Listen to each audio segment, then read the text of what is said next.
بسم اللہ الرحمن الرحیم۔ السلام علیکم ناظرین، پروگرام متبادل بیانیہ کے ساتھ میں ہوں آپ کا میزبان سبوق سید، اور آج بھی ہم نے ایک بڑی زبردست شخصیت ہیں، ان کو ہم نے دعوت دی ہے۔ عامر رانا بڑا مشہور نام ہے، پاکستان میں سیکورٹی کے حوالے سے بڑا زبردست کام کیا ہے، اور پاکستان میں جہادی جماعتوں کے حوالے سے ان کی سب سے پہلی کتاب 1999 میں آئی، جب پاکستان میں اس حوالے سے کام کرنے پر کوئی سوچا بھی نہیں جا رہا تھا۔ اس وقت انہوں نے ان چیزوں کو لکھنا شروع کیا۔ ان کا ایک ادارہ ہے Pakistan institute for peace studies, ایک ویب پورٹل بھی وہ چلا رہے ہیں تجزیات آن لائن کے نام سے، اور بڑا زبردست ان کا کام ہے۔ پوری دنیا میں پاکستان میں سیکورٹی سے متعلق جو ایشوز ہیں ان کو دعوت دی جاتی ہے کہ وہ آئیں، آ کر اپنے خیالات کا اظہار کریں۔ ڈان اخبار میں وہ کالم بھی لکھتے ہیں۔ تو میں عامر رانا صاحب سے گزارش کروں گا کہ وہ آج ان خیالات کے حوالے سے، جو اپنی فکر کے حوالے سے تھوڑی سی ہمارے ساتھ بات چیت کریں۔ ہمارے صحافی دوست ان کے سامنے موجود ہیں، تو وہ بعد میں کچھ سوالات بھی کریں گے۔ جی عامر رانا صاحب۔ یہ ٹاپک دیا گیا ہے، اگرچہ یہ تو خورشید ندیم صاحب کا اپنا پسندیدہ موضوع ہے، اور ہمیشہ ہم نے ان سے سیکھا ہے کہ سوشل ٹرانسفارمیشنز کیسے ہوتی ہیں، یہ پروسیسز کیسے ہوتی ہیں، اور مختلف جو انسٹیٹیوشنز ہیں خاص طور پہ میڈیا، وہ اس میں کیا کردار ادا کرتا ہے، اور رائے سازی کہاں پہ جا کے اثر انداز ہوتی ہیں۔ تو بہت ساری چیزیں شاید وہی ہوں جو خورشید صاحب نے آپ کے سامنے پہلے رکھی ہوں، کیونکہ ہم بھی ان کے طالب علم ہیں، اور میری رائے کے اوپر ظاہر ہے کہ ان کا انفلوئنس آنا ایک قدرت سی بات ہے۔ تو سب سے اہم جو موضوع سوال جو ابھرتا ہے میڈیا میں کی ٹرانسفارمیشن سوسائٹی کے لیے کیا ہے، وہ اس سوال سے جڑا ہوا ہے کہ آپ صحافی کیوں بنے۔ یہ اگر مجھے کوئی آپ رسپانس دے سکیں جو ہمارے میڈیا سے منسلک دوست ہیں، کہ کس چیز نے آپ کو مجبور کیا کہ آپ صحافت کا پیشہ اختیار کریں۔ بتا دیں کوئی بھی۔ کوئی ایک آدھی رائے کہ کس میں چیز نے نے۔ جب میرا پہلا جی۔ مطلب کوئی چیز چھپی اور اس کا نتیجہ میں نے دیکھ لیا، ہوں تو مجھے محسوس ہوا کہ معاشرے میں سب سے پاورفل لوگ صحافی ہوں ہیں۔ ہوں اگر میں کچھ بہتر کرنا چاہتا ہوں تو مجھے صحافی۔ بالکل۔ آپ کو لگا کہ ایک ایسا ادارہ ہے جس میں آپ کے لیے رسائی آسانی سے ہے، اور وہاں پہ چانس ایسا ہے کہ آپ ان کے پاس قوت ہے کہ آپ کوئی تبدیلی کا کام کر سکتے ہیں۔ تو یہی آپ بالکل آپ جی۔ سوسائٹی کے ساتھ کلچرل کمیونیکیشن کے لیے فوکس تھا کہ میں کلچر جو ہے ہمارے، اور ہمارے کلچر کی نارمز اینڈ ویلیوز ہیں اور اس کے روٹس ہیں، اس کو سوسائٹی کے ساتھ کمیونیکیٹ کر کے کر سکوں میں ایسا۔ آپ تو بڑے پڑھے لکھے آدمی تھے جب آپ نے صحافت کو جوائن کیا، اور بڑا آپ کی ریشنل چوائس تھی۔ ہوں جب میرا ٹیسٹ ہوا تھا اور اس وقت مجھ سے پوچھا کہ آپ کیوں کرنا چاہ رہے ہیں، تو میں نے یہی ریزن بتائی تھی۔ فضل صاحب نے انٹرویو کیا تھا نمبر میں، کہ کلچر جو ڈائمنشن ہے ہماری سوسائٹی کا، اس کی وجہ سے میں کرنا چاہ رہا ہوں۔ میں اس پر بالکل ٹھیک ہے، یہ بھی ایک اس میں پہلو ہے، لیکن کیا ہمارا سماج یا ہمارے والدین کی ترجیحات میں ہوتا ہے کہ میرے کسی ایک بچے کو engineer, doctor, C S S افسر کے علاوہ صحافی بھی بننا چاہیے؟ کبھی بھی نہیں ہوتا۔ اور جب آپ نے بات کی تو اس کا مطلب کہ کوئی سماجی حالات اور صورتحال ایسی ہے، اس کو جبر تو نہیں کہنا چاہیے، کہ سٹرکچر ایسا ہے کہ آپ کو ایک خاص مرحلے پہ جا کے لگتا ہے کہ آپ کو ایس پاورفل انسٹیٹیوشنز میں، ادارے میں جانا چاہیے، اور جہاں پہ آپ اپنا ایک تبدیلی کا کردار ادا کر سکتے ہیں، تبدیلی لانے کے اندر، اپنی زندگی کے اندر، سماج کے اندر، جو بھی آپ کے آدرش ہیں، جو بھی آپ کی ترجیحات ہیں، اس کے مطابق آپ کر سکتے ہیں۔ یعنی آپ ایک سماجی تبدیلی کے ایجنٹ کے طور پہ اپنا رول کنسیو کرتے ہیں، جس کی ایکسیپٹنس جو ہے، جو عموماً بہت ساری، ایون کہ بہت ساری ڈیولپڈ سوسائٹیز کے اندر بھی جو ہے نسبتاً کم ہوتی ہے۔ سوشل ایجنٹ، چینج کے ایجنٹ کو قبول کرنے کی صلاحیت کم ہوتی ہے، خاص طور کے اوپر جو معاشرے، سماج کی ایک ابھی ٹرانزیشن کے اندر ہوں، اتھارٹیرین اسٹرکچرز کے اندر، تو گنجائش نہیں ہوتی کہ ایجنٹ آف چینج کے لیے اپنی آواز اٹھانے کے لیے۔ اس صورتحال میں تو سماجی عوامل ہمیں مجبور کرتے ہیں کہ ہم صحافت کا پیشہ اختیار کریں۔ یعنی یہ ہمارا شوق نہیں ہے کبھی ہماری ترجیح نہیں رہا ہوتا کہ ہم ایک صحافی بنیں یا لکھت کے عمل کی طرف آئیں یا ایک اس پورا جو پروسیس ہے صحافت کی عمل کا تو اس کی طرف آئیں. ظاہر کہ جب آپ ایک تبدیلی کا ایجنڈا لے کے آئے ہیں تو آپ اس میڈیم کو کیسے استعمال کریں گے؟ تو اپنی تبدیلی کے لیے ہی کریں گے. اور ویسے میڈیا کا تو مطلب یہی ہے کہ ایک میڈیم ہے جس کو کوئی بھی استعمال کر سکتا ہے تبدیلی کے لیے. اور اس کے لیے بہت تھوڑا سا اس کو لے جائیں خاص طور کے اوپر جو ماڈرن اسٹڈیز ہیں. سیکنڈ ورلڈ وار کے بعد 3 نمایاں رجحان رہے ہیں سماجی تبدیلی اور میڈیا کے رول کے حوالے سے. پہلا تو ہے 50-60s کے اندر، جب خاص طور کے اوپر ہمارے جیسے معاشروں میں اس سب کانٹیننٹ کے اندر، نارتھ افریقہ کے اندر، کچھ ایسٹ ایشیا کے ممالک کے اندر ایک ٹرانسفارمیشن ہو رہی تھی، اور اس کو کہتے ہیں کہ ڈی کولونائزیشن کا، کہ کالونی کے مائنڈ سیٹ سے نکلنے کی جو سٹرگل تھی، جو ریاستیں اور سماج جس کشمکش میں تھے، اس میں میڈیا کا بڑا اہم کردار سمجھا گیا کہ اس ٹرانزیشن سے نکلنے کے لیے وہ کالونی کے اور نوبادیاتی جو ذہن ہے اس کی تبدیلی کے لیے نکلا جائے. یہ تقریباً 10-15 سال کا عرصہ ہے.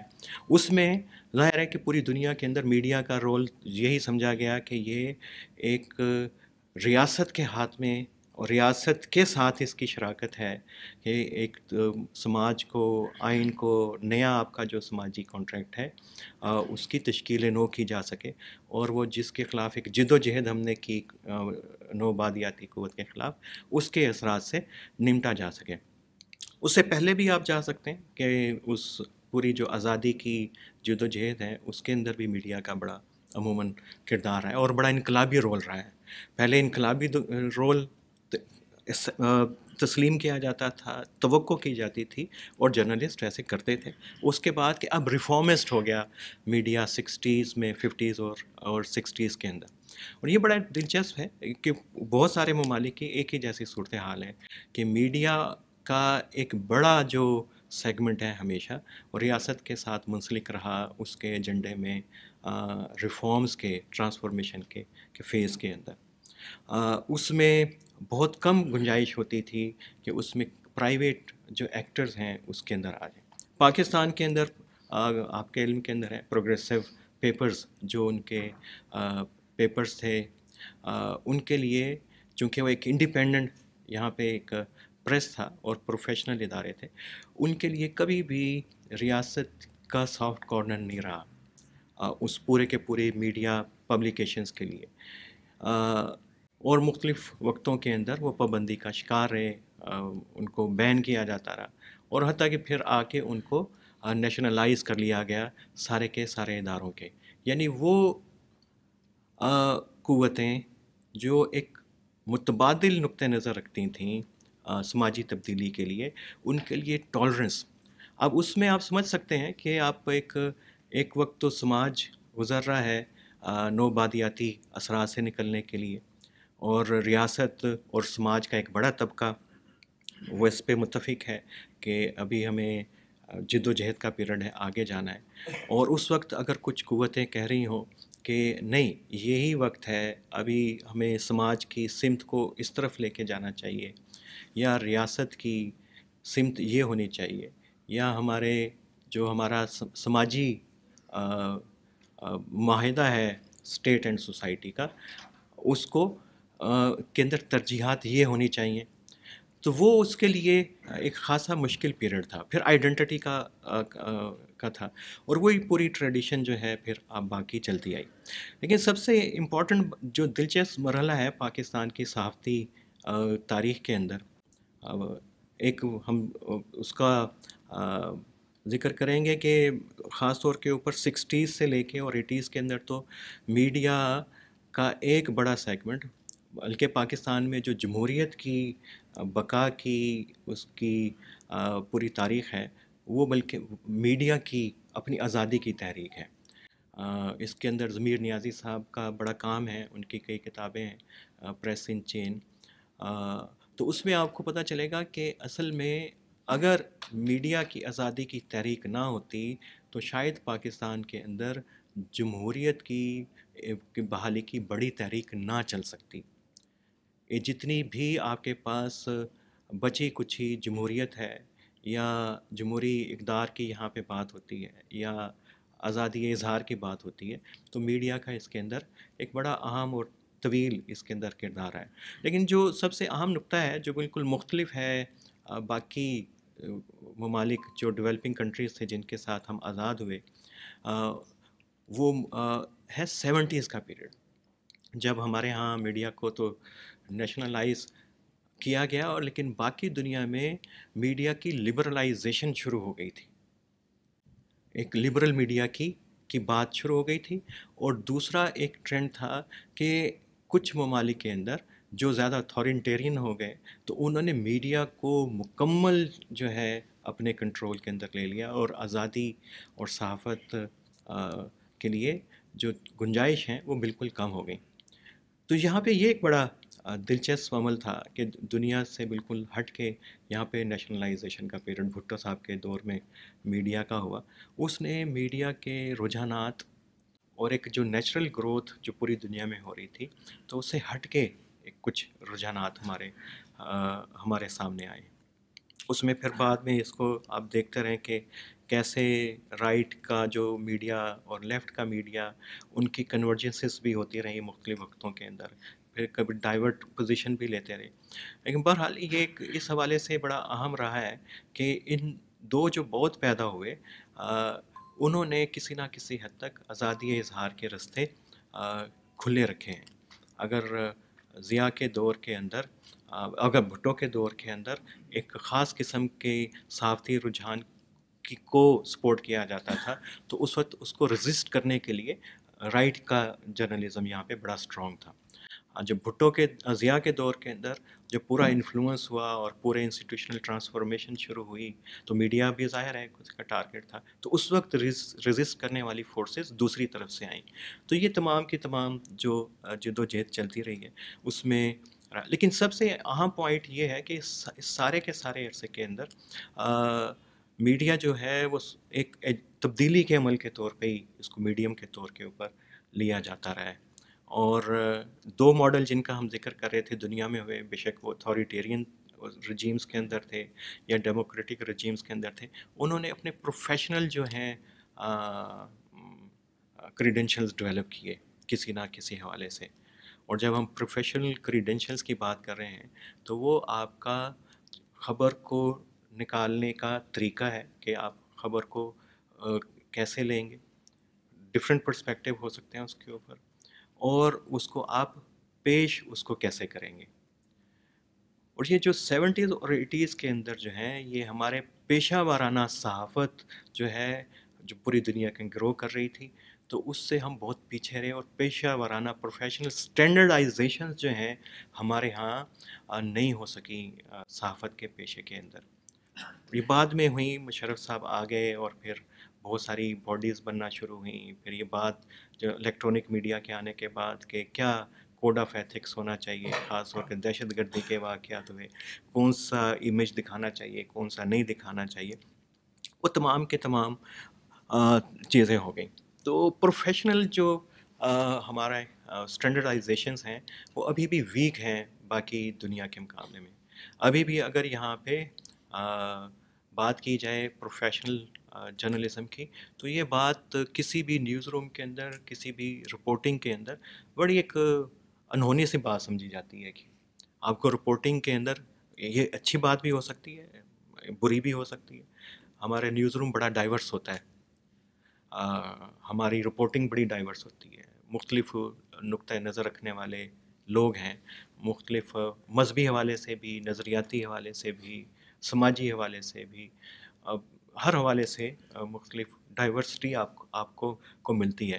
لیکن اس کے اندر پروفیشنلزم جو ہے اور پروفیشنل سٹینڈرڈز وہ خاصے ویک ہوئے ہیں. تو ابھی بھی کسی نہ کسی طریقے سے جو ہمارے دونوں رپورٹنگ اور نیوز روم اپنے آپ کو کہیں نہ کہیں سمجھتے ہیں کہ ان کا ایک اہم کردار ہے سماجی تبدیلی کے اندر، یا ان کے اپنا ایک ظاہر ہے کہ ان کا ایک نظریاتی پس منظر ہے، تو ایک خاص نظریاتی تبدیلی کے لیے، ایک خاص پولیٹیکل سیاسی تبدیلی کے لیے، تو سب کا کہیں نہ کہیں پہ ایجنڈا ہے، کبھی وہ کلیش کرتے ہیں، کبھی وہ کنورج کرتے ہیں.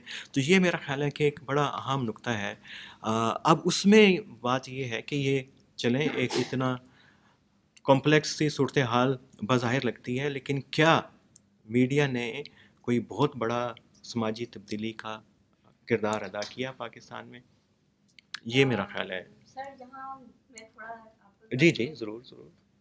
جو آپ نے 70s اور 80s کی بات کی، وہاں لبرلزم شروع ہو گیا تھا میڈیا کو لے کر، اور ہم لوگ اس وقت ہمیں انٹروڈیوس کروایا جاتا تھا اس چیز کو، میڈیا کو لے کر. ٹھیک، میں نے یہ چیز دیکھی کہ ابھی تک میں خود ایک میڈیا پرسن ہوں کہ ہم لوگ جو ہماری پروفیشنل اپروچ ہے میڈیا کے لحاظ سے وہ بہت اسپیسیفک ہے. یہاں بھی کل میں سر سے بھی بات کر رہی تھی کہ ہم بہت پریشر میں ہیں.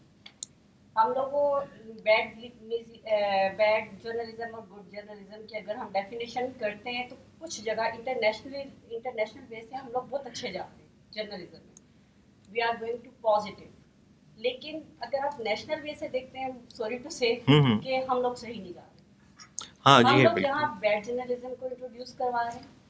آپ کو پتہ ہے ہماری سوسائٹی، آپ کو میں ایک چھوٹی سی مثال دیتی ہوں. ہمیں آج کل یہ جو سٹوریز دکھائی جاتی ہیں، جی فلانے گھر میں ڈکیتی ہوگی، گھر کے بندے نے کیا. اب یہاں بندہ یہ چیزیں سیکھے گا کہ آیا کہ ہمیں کیسے ریزرو ہونا چاہیے، ہمیں کیا چیزیں کرنی چاہیے.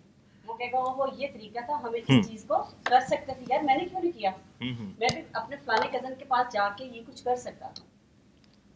جو میں نے چیز دیکھی کہ ہم لوگ بہت سینئر میڈیا کے لوگ بھی ہیں، آپ لوگ اپنے مفاد کے لیے اپنے پروفیشن کو یوز کرتے ہیں ان a national way, but international وے پہ جا کے آپ لوگ اپنے آپ کو I am a good boy.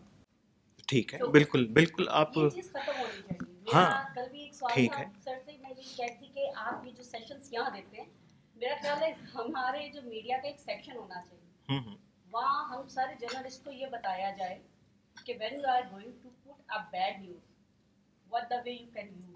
Okay alright, I got your point. اور یہی پوائنٹ ہم یہاں پہ کوشش کر رہے ہیں کہ اس کو لیبوریٹ کیا جائے.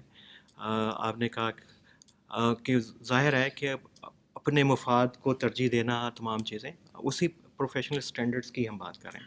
اور لبرلزم کا مطلب بالکل ڈفرینٹ ہوتا ہے، لبرلائزیشن کا بالکل ڈفرینٹ ہوتا ہے. لبرلائزیشن ہوتا ہے کہ آپ مختلف جو ایک پریکٹسز ہیں اس سے پہلے اس پروسیس سے نکلتے ہیں اور دوبارہ چیزوں کو ری اسٹرکچر کرتے ہیں. تو اس کو خاص اس کو نظریاتی معنوں میں لبرلزم کو یہاں پہ بالکل نہیں لیا جا رہا، اور اس کو پیورلی اس کو ایک پروفیشنل اس کانٹیکس کے اندر لیا جا رہا ہے. یہ بڑی اہم بات ہے. تو وہی یہ کشمکش ہے. اور ویسے تو پوری دنیا کے اندر جرنلزم بڑا اسٹریس والا پیشہ ہے اور بہت کم لوگ اس کی طرف آتے ہیں. اور اگر آپ اس کو، آپ جرنلسٹ ہیں، آپ کے اندر ظاہر ہے کہ چیزوں کو کھوجنے کی خاص صلاحیت ہوتی ہے، تو آپ اگر اس کو گوگل کریں تو سب سے زیادہ جو اسٹریس ریلیٹڈ، انگزائٹی ریلیٹڈ بیماریاں ہیں وہ صحافیوں کو ہی ہوتی ہیں. کوئی یہ یونیک نہیں ہے، یہ آپ کا انتخاب.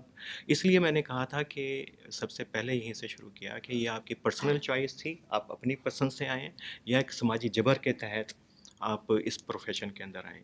جب آپ اپنی خواہش کے مطابق آئے ہوتے ہیں، آپ کی ترجیح ہوتا ہے کہ ہاں میں نے ایک پروفیشنل جرنلسٹ بننا ہے، تو آپ کے ذہن میں تمام چیزیں ہوتی ہیں اور کہ کیسے آپ نے چیزوں کو ہینڈل کرنا ہے اور ڈیل کرنا ہے. آپ کی پریکٹسز بالکل ڈفرینٹ ہو جائیں گی، آپ کا رپورٹنگ کرنے کا انداز بالکل تبدیل ہو جائے گا، آپ کو خبر کو ایڈٹ کرنے کا انداز بالکل اس میں بالکل تبدیل ہو جائے گا. تو یہ تمام چیزیں آپ کی چوائسیز سے کے ساتھ ہی منسلک ہیں. تو اس پہ بڑی اہم آپ نے بات کی ہے، اس کے اوپر میرا خیال ہے کہ غور ہونا چاہیے. لیکن ایک اور اہم جو جڑا ہوا سوال ہے جو پوری دنیا کے اندر چل رہا ہے، دو سوال ہیں بنیادی طور پہ، وہ سوشل میڈیا سے متعلق. ڈاکٹر قبلہ یا صاحب یہاں پہ بات کر رہے تھے. ایک تو چیلنج یہ ہے کہ ایجنٹ آف چینج ہے میڈیا، اور ابھی تک خاص طور پہ ہمارے کانٹیکس کے اندر ایک تبدیلی کا ہی ایک مظہر اس کو سمجھا جاتا ہے. تو سماجی میڈیا بھی اس کے اندر آ گیا. تو سماجی میڈیا کو کہتے ہیں کہ یہ ابھی صبح بھی بحث ہوئی، اور آصف خورشید صاحب نے پرسوں ایک پروگرام کیا ہوا تھا سماجی میڈیا کے اوپر، تو وہاں پہ بھی یہی بات ہو رہی تھی کہ سماجی میڈیا کے آنے کی وجہ سے مین اسٹریم میڈیا جو ہے وہ خاصا انڈر سٹریس آ گیا ہے۔ اب اہم سوال تو یہ ہے کہ یہ کیا سماجی میڈیا کے آنے کے بعد کیا مین اسٹریم میڈیا کی گنجائش جو ہے وہ کم ہو گئی ہے سوسائٹی کے اندر؟ میرا خیال ہے کہ یہ کبھی بھی مین اسٹریم میڈیا کا متبادل جو ہے سماجی میڈیا نہیں ہو سکتا۔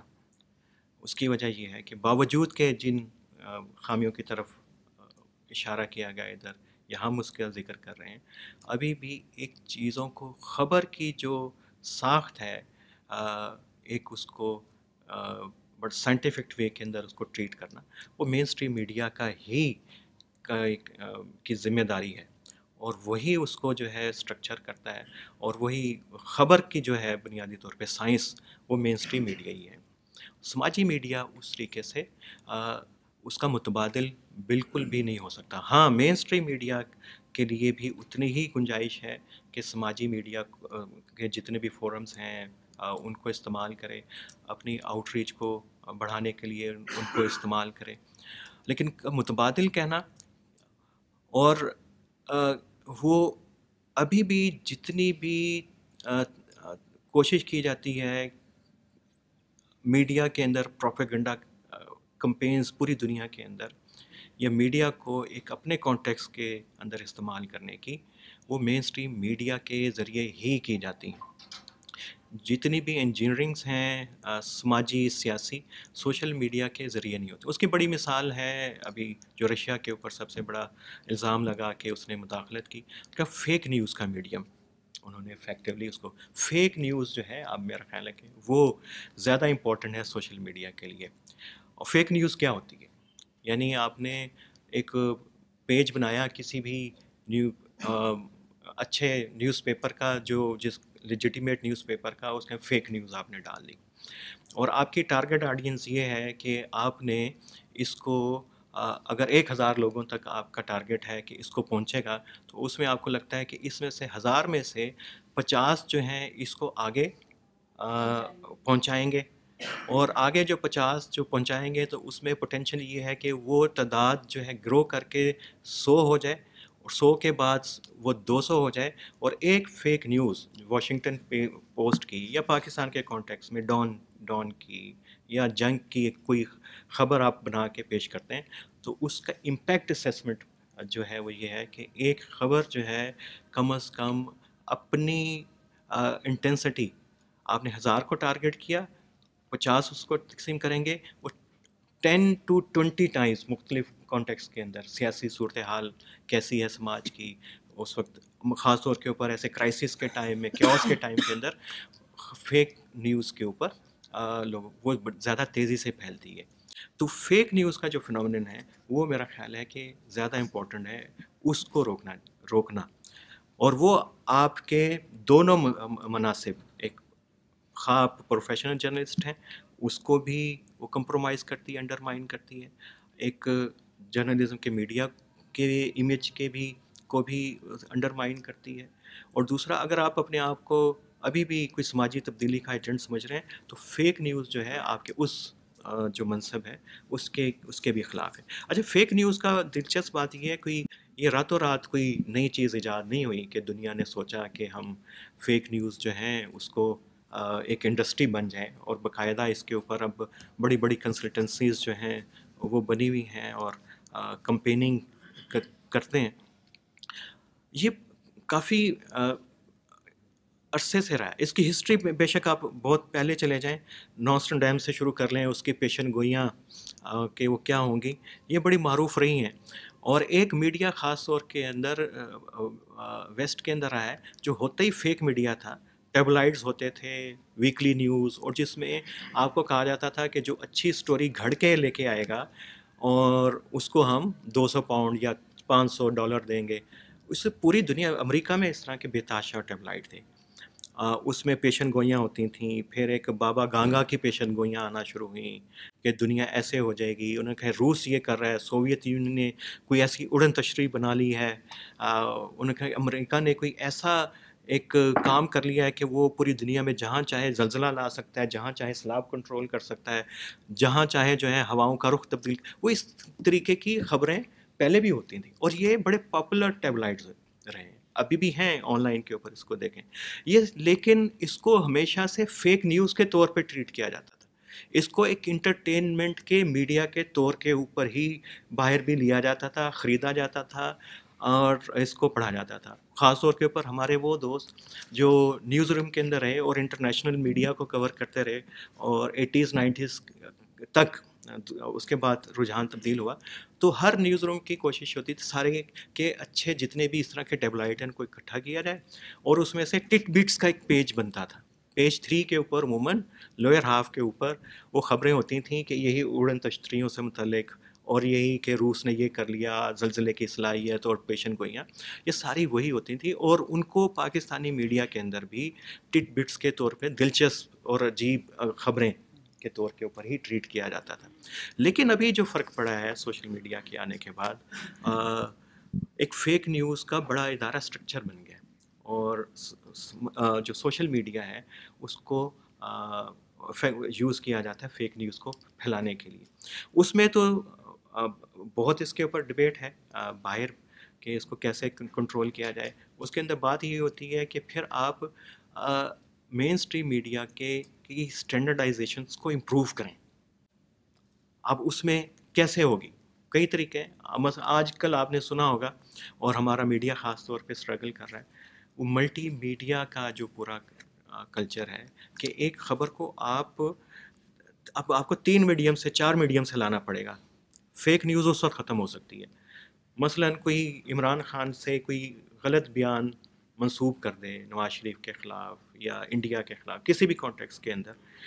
اب پرنٹ کے اندر تو آپ فیک نیوز بنا سکتے ہیں, لیکن اب انہوں نے کہا کہ اس کو روکنے کے لیے آپ اس کا اسٹیٹمنٹ جو ہے ریکارڈڈ وہ بھی ہونا چاہیے, آپ کے پاس وہ تصویر بھی ہونی چاہیے, اس کی آڈیو بھی ہونی چاہیے.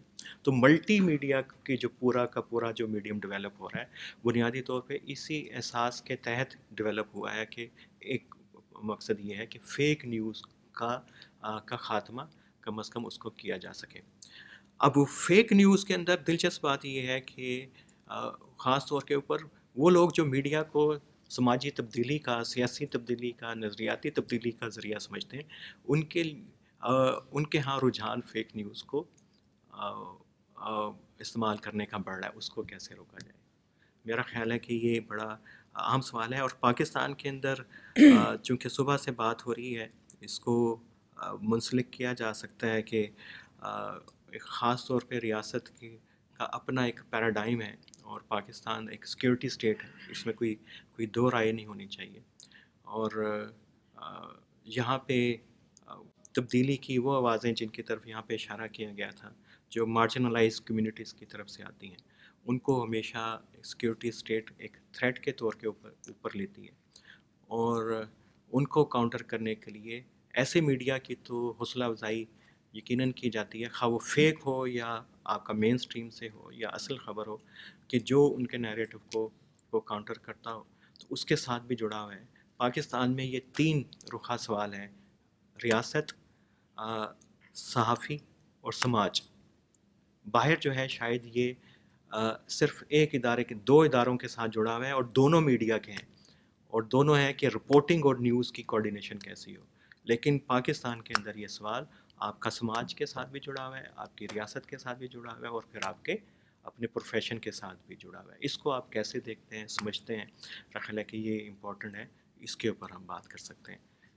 اگر آپ اس کو بڑھانا چاہیں, اپنے کامنٹ دینا چاہیں, آپ ظاہر ہے کہ پروفیشنل جرنلسٹ ہیں, آپ اس میں کہ زیادہ اچھی آپ کو پتہ ہوگا تمام چیزوں کا, تو اس میں اضافہ کیجیے. جی.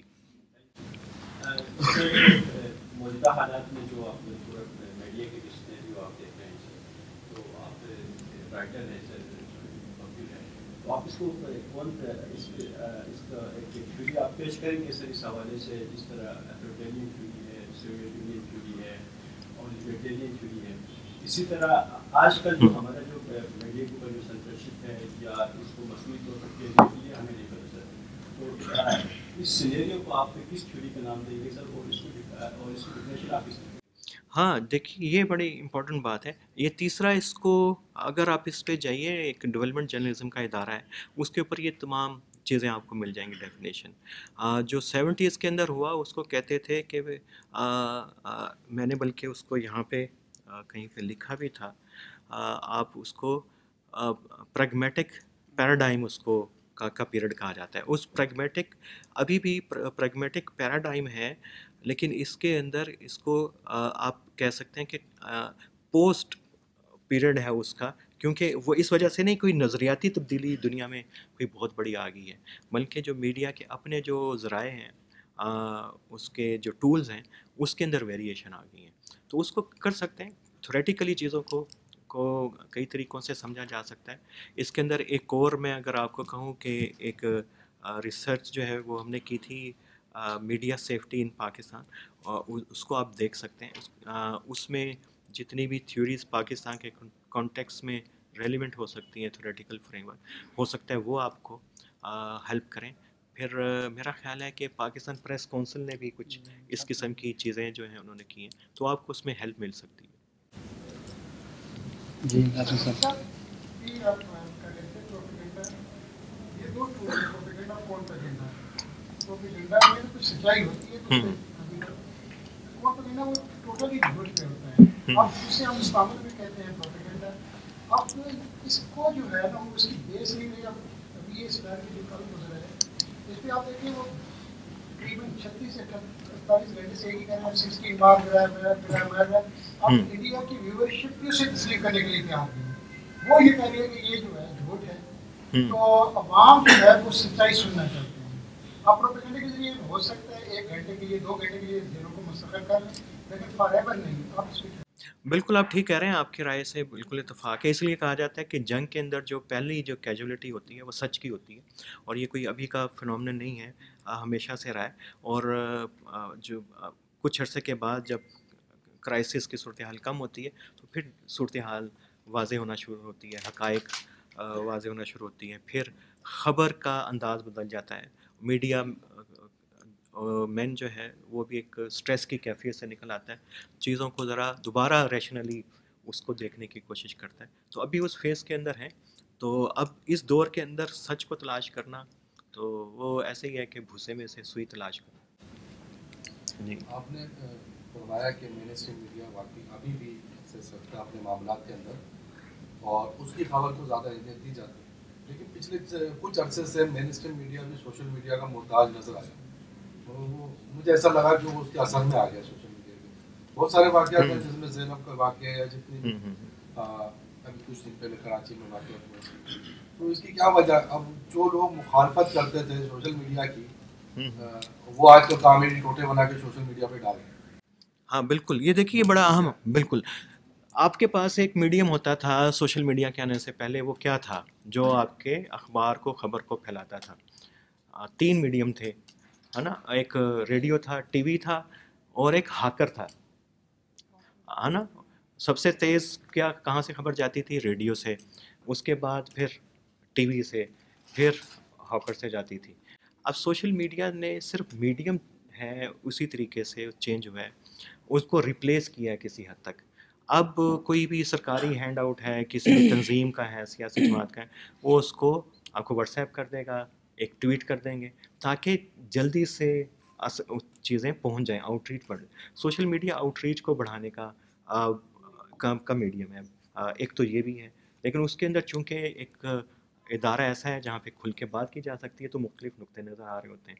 تو چیلنج تو یہی ہے اس وقت پوری دنیا میں کہ مین اسٹریم میڈیا نے اپنے آپ کو کیسے بچانا ہے, کیونکہ خبر کی سائنس جو ہے وہ جرنلسٹ کو ہی پتہ ہے. جو ایک گلی میں بیٹھا ہوا آدمی ہے, اس نے کوئی چیز دیکھی ہے یا کسی بات سے انفلوئنس ہو گیا ہے, یا کوئی بھی ایسے اثرات کے اندر آ گیا ہے, تو وہ جو ٹویٹ کرے گا, جو فیس بک پہ اسٹیٹس ڈالے گا, تو وہ بالکل اس کی نوعیت ڈفرینٹ ہوگی.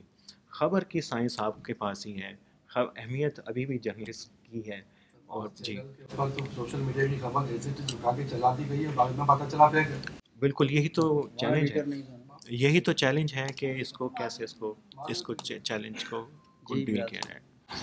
والی صاحب نے جو بات کی تھی کہ کچھ حضرات چھوٹے چھوٹے یوٹیوبر بنا رہے ہیں، میں تھوڑا سا اسی طرف جانا چاہوں گا کیونکہ آپ نام جان ہی چکے ہوں گے. ہمارے ملک کے اندر کچھ تقسیم نظر آتی ہے، وہ سیاسی طور پر بھی ہے، بہت سی جگہ پر پابندانہ طور پر بھی ہے، اور خاص کر آج کل جو صورتحال نظر آتی ہے مطلب آپ کا ادارہ ڈان ہے اور دنیا میں اس کی اور عمران خان کی جیو کی اور یہ سلسلہ بھی جو پاکستان کے اندر جو ابھی ہماری کرنٹ سچویشن چل رہی ہے اس میں ایک بہت بڑا جو ایک میں سمجھتا ہوں کہ کلیش اس میں بھی آ رہا ہے کہ سچی خبر کو جھوٹ کا جو ہے نا وہ نبھانا پڑا جاتا ہے، یا اس کے اندر سے جو ویلیو سکور ہے وہ ایسے نکالی جاتی ہے کہ وہ خبر کسی کہنے سے، اور پھر ایک اور سوشل ہے یا حقیقت ہے ہائیبرڈ واک کا یا پھر اس حوالے سے جو ہے آپ کا نظریہ کیا ہے کہ یہ فیوچر جنریشن پر آئے یہ وہ نفسیاتی جنگ ہے جس کے بارے میں کہا جا رہا ہے، اور یہ جو تقسیم ہے اس کا بیسک جو ہے نا وہ اس کی وجہ. ہاں دیکھیے یہ سارے چیلنج ہائیبرڈ وارفیئر کا تمام، لیکن پہلا آپ کا سوال جو ہے اس کے اوپر بات کر لی جائے کہ فیک خبر کا. پھر میں آپ سے کہہ رہا ہوں کہ چونکہ آپ اپنی ریشنل چوائس نہیں ہے یہ پیشہ اختیار کرنا، تو آپ ایک تبدیلی کے عمل سے آئے ہیں، اور تبدیلی کا فرق اس کا امپیکٹ کیا ہوتا ہے. سب سے جو میری نظر میں ایک اہم نقطہ ہے کہ رپورٹر جو ہے اپنی خبر کے اندر اور ایڈیٹوریل کے اندر فرق کرنا چھوڑ دیتا ہے. تو وہ سمجھتا ہے کہ حالانکہ ہر نیوز پیپر کے اندر ایڈیٹوریل کا پیج ہے، ایک رپورٹر جو ہے وہ اگر اپنا ذاتی نقطہ نظر دینا چاہتا ہے تو اس کے لیے ایڈیٹوریل کے پیجز ہیں، لیکن جب اپنی خبر میں وہ اپنی رائے کو لے آئے گا، اپنے تعصب کو لے آئے گا، اپنی ترجیح کو لے آئے گا، تو بالکل تو وہ سب سے بڑا پرابلم جو ہے وہیں پہ آتا ہے. ابھی بھی یہ مسئلہ کافی عرصے سے ہے پاکستان میں، یہ بھی رہا یہاں پہ بھی ہے. اور دوسرا سب سے اہم یہ ہے کہ میڈیا نے جتنی بھی آزادی حاصل کی ہے اپنے بل بوتے کے اوپر اس نے حاصل کی ہے. پھر میں ضمیر نیازی صاحب کی کتابیں ریفر کروں گا، اور اس کے سامنے ریاست نے ہمیشہ کوشش کی ہے کہ اس کو روکا جائے لیکن اپنی بری خبر کو، فیک خبر کو، پروپیگنڈا خبر کا توڑ یہی ہے کہ آپ کی کوشش بحیثیت جرنلسٹ، پروفیشنل جرنلسٹ کی بات نہیں کر رہا ہوں، کہ اپنی مکمل سچائی کے ساتھ کم از کم خبر جو ہے وہ آتی رہنی چاہیے. یہی آپ کو ممتاز کرے گی سماجی میڈیا سے، اور یہی آپ کو بچائے گی ان قوتوں کا اندرونی یا بیرونی جن کے مقاصد ہیں ہائیبرڈ وارفیئر کے، ففتھ جنریشن وارفیئر کے. خبر کے ساتھ آپ کی کمٹمنٹ وہ امپورٹنٹ ہے. خبر کے ساتھ آپ کی کمٹمنٹ ہوگی تو hybrid warfare, fifth warfare, seventh, six, یہ ساری ختم ہو جائے. عامر صاحب اس میں ایک پوائنٹ آپ نے کہا کہ ایڈیٹوریل ہر نیوز پیپر کا ایک اپنا، اب تو ہم اس کو ایجنڈا ہی کہہ سکتے ہیں، پروپیگنڈا بھی کہہ سکتے ہیں. رپورٹر جو ہوتا ہے وہ باؤنڈ ہوتا ہے ادارے کی پالیسی کو فالو کرنے کے لیے، اور آپ بہتر سمجھتے ہیں. میرا نہیں خیال کہ ماس فائد صاحب ایک جو بہت سینئر رپورٹر جن کو ہم کہتے ہیں، ان کے علاوہ کوئی رپورٹر یہ بھی کر سکتا ہے کہ ادارے کی ایڈیٹوریل پالیسی کے خلاف جا کر آپ کی خبر کو وہ شیئر کرے. ایسا ممکن نہیں ہے کیونکہ اس کا کوئی نہ کوئی انفلوئنس آتا ہے. آپ کو پتہ چل جاتا ہے یہ رپورٹر جس کی خبر بنی یہ سما سے ہے، یہ جیو سے ہے، یہ اے آر وائی سے ہے. ابھی آپ کو پتہ ہے کہ الیکٹرانک میڈیا جب لوگ اے آر وائی آن کرتے ہیں پتہ چل جاتا ہے اس پہ ہمیں بیٹھ کے دیکھنے کو کیا ملے گا، جیو پر کیا ملے گا، دنیا پر ہمیں کیا ملے گا. آپ بات کر رہے تھے سوسائٹی میں ٹرانسفارمیشن کی کہ میڈیا کا کیا رول ہے. میں سمجھتی ہوں کہ میڈیا میں ہمیں بھی بہت سے لوگ مجھ سے ڈس ایگری کریں، میڈیا کا پازیٹیو رول مجھے تو نظر نہیں آتا، کیونکہ جیو ایک خبر کو اپنی اینگل سے چلا رہا ہے، اے آر وائی کا اپنا اینگل ہے، ڈان جو ہے اس کے خلاف یہ بھی باتیں ہوتی ہیں کہ اینٹی اسٹیٹ اس پہ خبریں لگتی ہیں.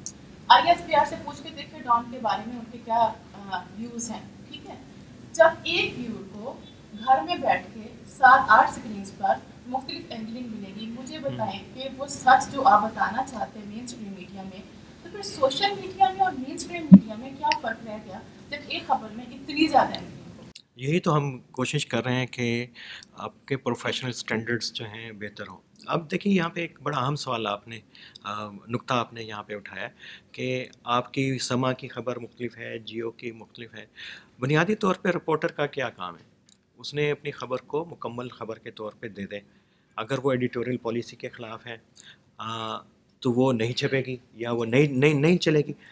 نہیں جی جی بالکل بالکل بالکل بالکل ٹھیک ہے ٹھیک ہے بالکل آپ ٹھیک کہہ رہے ہیں بالکل میں بالکل ٹھیک ہے جی میں اسی نقطے کی طرف آ رہا ہوں کہ آپ کا کام ہے آپ نے لکھا رپورٹ کیا فائل کیا. اگر کوئی چیز ادارے کے مفاد کے ایڈیٹوریل پالیسی کے کوئی بھی ہو سکتا ہے خلاف ہے تو ادارے کی چوائس ہے. اگر کوئی رپورٹر اور لکھاری اپنی رائے کو موڈیفائی کر لے اور سوچتا وہ کچھ ہے اور لکھتا کچھ اور ہے اور صرف ایڈیٹوریل پالیسی کے اندر ڈھال کے اپنی کوشش کرتا ہے کہ اس کی خبر چل جائے یا وہ اس کا بیپر جو اسکرین کے اوپر آ جائے, تو یہ صحافتی پیشہ ورانہ اصولوں کے خلاف ہے اور اس کے ذاتی کردار کے اوپر میرا خیال ہے کہ سب سے زیادہ وہ ہو جائے گی. بالکل بالکل بالکل یہ بالکل بالکل یہ ہے. اس میں میڈیا ہاؤسز کا کام ہونا چاہیے کہ کچھ نہ کچھ تو ہونا چاہیے. یہ سارے چیلنجز ہیں امپورٹنٹ, وہ کیسے میٹ کیا جائے پاکستان کے اندر اور دنیا کے اندر بھی ہیں, کہیں نہ کہیں ایسے ہی چلتے رہتے ہیں. جی جی جی ٹائم بالکل کم رہ گیا. سر جیسا کہ ہمارے 60s اور 70s کا آپ نے حوالہ دیا اور ایک بہت پاکستانی صحافت کا نام آپ نے ذکر کیا ضمیر نیازی موجود ہے. تو ایک تو یہ دیکھنا ہے کہ ضمیر نیازی جیسے لوگ پاکستانی صحافت میں کتنے سمجھے ہیں جنہوں نے اس طرح کا کام کیا خاموشی کے ساتھ. اسی زمانے میں ہمیں دوسری طرف ایسے صحافی نظر آتے ہیں جنہوں نے صحافتی آزادیوں کے لیے بہت زیادہ کام کیا. نثار عثمانی ہے, مناج برنا ہے اور احمد علی خان ہے, جو عملی طور پہ جنہوں نے کام کیا, لکھا بھی اور ہر تحریک میں وہ شامل ہے. اور دوسری طرف اسی زمانے میں ہمیں پاکستان کے بلا مبالغہ ایک زمانے میں سب سے معتبر انگریزی اخبار ڈان کے ایڈیٹر الطاف حسین صاحب کے ابتدائی دن کچھ الگ تھے اور پھر بعد میں ہم 60s میں دیکھتے ہیں کہ وہ بالکل کسی دوسری سمت میں چلے جاتے ہیں, ایک بہت ہی خاص نمائندے بن جاتے ہیں, پھر زیادہ سویری نیچے آ جاتے ہیں. تو مطلب یہ دونوں ساتھ ساتھ چل رہے ہوتے ہیں. اور پھر اگر آپ نیچے آ جائیں تو 80s یا 70s میں مصطفیٰ صادق ہیں اور آج کے زمانے میں قریشی صاحب ہیں, شامی صاحب ہیں, اور اس طرح کے چند. تو اسی زمانے میں ایڈیٹرشپ میں اگر آپ دیکھیں تو ڈان میں ابھی کچھ عرصہ پہلے تک احمد علی خان صاحب. تو ایک تو دباؤ ہوتا ہے صحافیوں پہ کہ ادارے اگر روکتے ہیں خبر سے اور آزادی فراہم نہیں کرتے, تو اس وقت آج کے دنوں میں صحافیوں کی آزادی پہ قدغن لگانے کے لیے ایڈیٹر کتنا کردار ادا کرتے ہیں؟ ہاں باتیں کی ہیں کہ ساری کی ساری میڈیا والوں کو آپ طریقے بتا رہے ہیں, آپ یہ کریں اور اس طرح کریں. آدھی آڈینس ادھر سوشل میڈیا والے باتیں باہر نکل کے آپ کے خلاف ابھی تحریک بنائیں. اچھا نہیں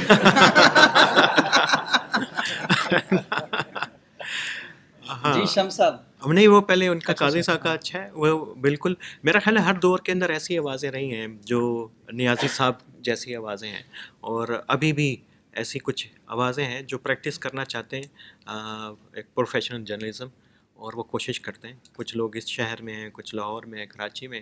بس یہ ہے کہ اب ان کی کنیکٹیوٹی, پہلے ان آوازوں کی کنیکٹیوٹی بڑی آپ کے پولیٹیکل فورسز کے ساتھ, موومنٹس کے ساتھ تھیں.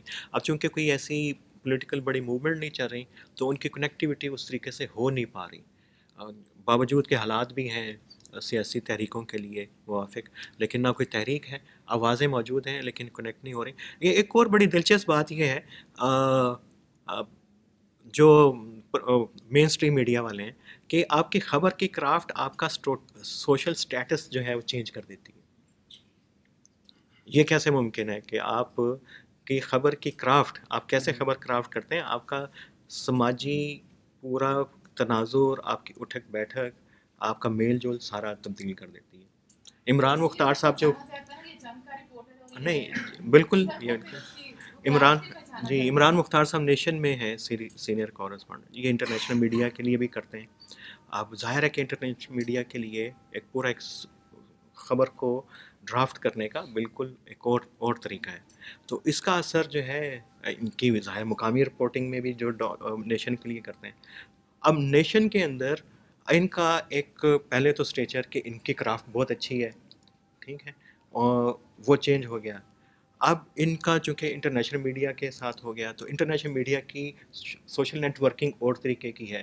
تو آپ کی اچھی خبر ہوگی, آپ کی کرافٹ اچھی ہوگی تو آپ کا پورا سوشل اپ لفٹ بھی کرتی ہے آپ کی جرنلسٹ کی خبر. اگر آپ کی خبر کا وہی سٹائل ہے, وہ جو تیسرے چوتھے نمبر کے اخبار کی, اور آپ کے اندر غصہ زیادہ ہے, آپ کہتے ہیں آج تو ایسے کر دینا ہے ایسے کر دینا ہے, وہ نہ تو تبدیلی لے کے آئے گا, آپ کا امیج بھی تباہ کرے گا, اور نہ ہی وہ اس میں نہ آپ کو ذاتی فائدہ ہوگا نہ سماج کو اس کا فائدہ ہوگا. ایک سوال میں مین اسٹریم میڈیا کے بہت سارے پریکٹیشنرز اس وقت سوشل میڈیا پہ بالکل فلی ایکٹیو ہیں. اس کے باوجود مین اسٹریم میڈیا سے مجھے ایسے لگ رہا ہے جیسے وہ سوشل میڈیا کو اپنا ایک حریف سمجھتا ہے.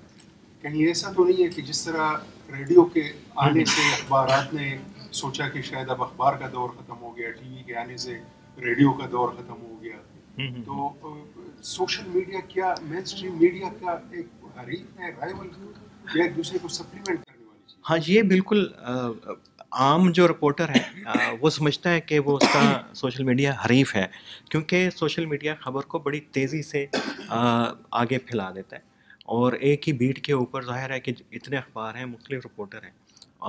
اب رپورٹر کی ریس یہ ہے کہ سب سے پہلے اس کے پاس جو انفارمیشن ہے اس کو شیئر کر دے. تو اس کو لگتا ہے کہ اگر سوشل میڈیا نہ ہوتا تو کل اخبار میں پتہ چلتا کہ کس نے اچھی خبر بنائی ہے, اور پھر مقابلہ ہوتا. تو یہ پرابلم ہے. اس کے لیے بھی کہہ رہے ہیں کہ اب تقاضے جو ہیں وہ ڈفرینٹ ہیں, میڈیا کو چینج کر رہا ہے اپنے آپ کو, وہی ملٹی میڈیا کا جو کلچر ہے, اور گریجولی پاکستانی نیوز پیپر بھی اس کی طرف جا رہے ہیں کہ کم از کم پھر ایک جو خاص ایریا ہے وہ ہمیشہ مخصوص رہتا ہے جہاں پہ جگہ خالی رہتی ہے اچھے جرنلسٹ کے لیے, اچھے رپورٹر کے لیے, اپنے آپ کو ٹاپ کے اوپر رکھنے کے لیے. ایک تو یہ کہ اگلے دن خبر کا کون سا پہلو سامنے لاتا ہے, دوسرا تحقیقی خبر اور تحقیقی صحافت کی گنجائش ہمیشہ رہتی ہے جتنا مرضی سوشل میڈیا آ جائے, اگر کیونکہ آپ کے پاس صلاحیت ہے انویسٹیگیٹ کرنے کی میٹر کو, اچھی سٹوری لانے کی. وہ سٹوری کسی کے پاس نہیں ہوگی, وہ صرف آپ ہی کے پاس ہوگی. وہ آپ بے شک اس کو ہولڈ کر کے رکھیں, آج چلانا چاہتے ہیں آج چلائیں, ہفتے کے بعد چلانا چاہتے ہیں چلائیں, مہینے کے بعد, خبر آپ کی ہے, اس کے اوپر کوئی قبضہ نہیں کر سکتا.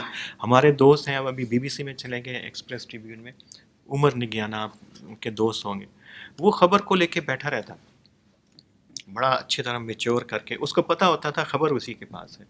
ایک ایک ہفتہ اور بڑی مختصر کوشش کرتا تھا خبر جو ہے اس کی 400 ورڈ سے زیادہ نہ جائے, اس میں کوٹس بھی ہوں, بڑی سٹرکچرڈ بھی ہو. تو وہ جب خبر آتی تھی وہ ہمیشہ فرنٹ پیج پہ اس کی خبر ہوتی تھی. اسی کی وجہ سے پھر وہ باہر چلا گیا, کون سا گلف کا پیپر ہے, نیشنل میں جاب کرتا رہا, وہاں سے بی بی سی نے کہا کہ چل ہمارے پاس آ رہے ہیں. تو انویسٹیگیٹو جرنلزم کی گنجائش ہر وقت موجود ہے, اور دوسرا کہ آپ کی صلاحیت خبر کیسے آپ ڈرافٹ کرتے ہیں.